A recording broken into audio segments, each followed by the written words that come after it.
आप सभी को राधे राधे। मैं फिर से लेकर आई हूँ एक और कहानी।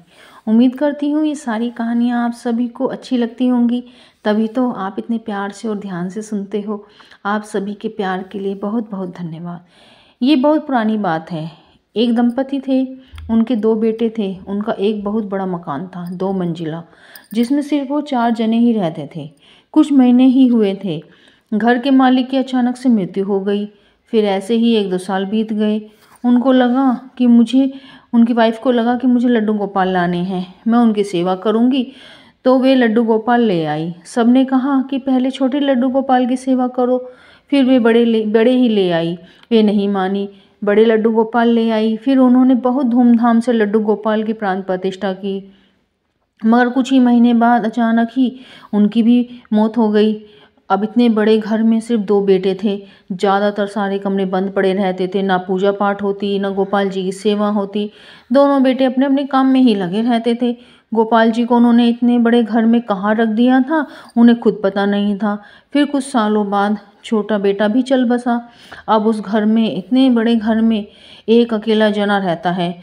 वो घर अब एक वांटेड हाउस की तरह लगने लगा था। ना तो वहाँ कभी साफ सफाई होती थी, ना पूजा पाठ होती, धूल मिट्टी से ढका रहता था। उनके एक दूर के रिश्तेदार की बहन थी, जो उनका आना हुआ उनके घर पर। वह काफ़ी सालों बाद आई थी। जब गोपाल जी की प्राण प्रतिष्ठा में आई थी वो, उसके बाद उसने घर को अब देखा। उसे बहुत दुख हुआ कि पहले कैसा था और अब कैसा हो गया। फिर वो अंदर गई।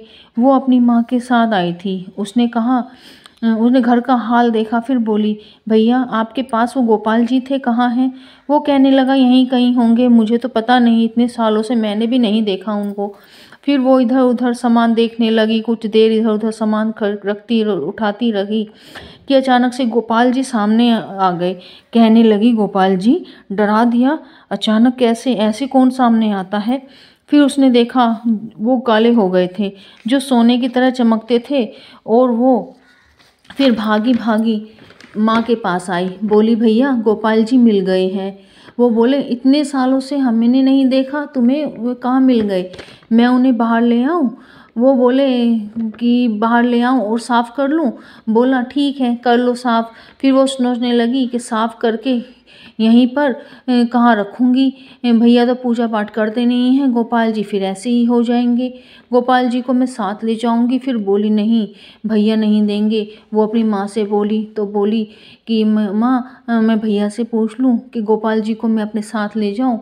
उसकी माँ ने मना किया, नहीं। वो फिर भी ले आई। कहने लगी, नहीं माँ मुझे गोपाल जी लेके जाने हैं। वो उनके साथ ही आना चाहते थे। उसने गोपाल जी से कहा, हाँ जितना हो सकेगा उतनी ही सेवा करूँगी, ज़्यादा मुझसे उम्मीद मत करना, मैं जितना कर पाऊँगी उतना ही करूँगी, इतने में ही खुश हो जाना। लाने के कुछ हफ्तों बाद ही वह लड़की बीमार हो गई। दिन पर दिन उसकी तबीयत खराब और ख़राब होती गई। उसकी माँ को डर लगने लगा कि उनके घर में, उन्होंने पहले गोपाल जी रखे थे तो उनके घर में 3 दिन में मौत हो गई। कहीं हमारी लड़की की तबीयत ज़्यादा ख़राब हो रही है, पता नहीं गोपाल जी की वजह से तो नहीं, कि गोपाल जी, हम इतने बड़े गोपाल जी ले आए हैं और उनकी हम ठीक से सेवा भी नहीं कर पा रहे हैं। तो उसने अपनी बेटी से कहा, तो उसकी बेटी ने कहा, नहीं माँ मुझे गोपाल जी रखने हैं और मैंने गोपाल जी से कह दिया था जितना हो सकेगा मैं उतनी उनकी सेवा करूँगी, उससे ज़्यादा नहीं। तो फिर डॉक्टर ने कहा कि इन्हें हॉस्पिटल में एडमिट करना पड़ेगा, अगर एडमिट नहीं किया तो मुश्किल हो जाएगी। वो माँ से बोली, माँ ऐसी कोई बात नहीं है, मुझे अपने गोपाल जी पर पूरा भरोसा है, ये तो मेरा कोई पुनर्जन्म का कर्म होगा जिससे मैं इतनी बीमार हो गई हूँ। गोपाल जी मुझे पूरा भरोसा है, वो मेरे साथ सब कुछ अच्छा करेंगे, कोई बुरा नहीं करेंगे। दूसरे दिन से ही जैसे जादू हो गया, वो धीरे धीरे ठीक होने लगी।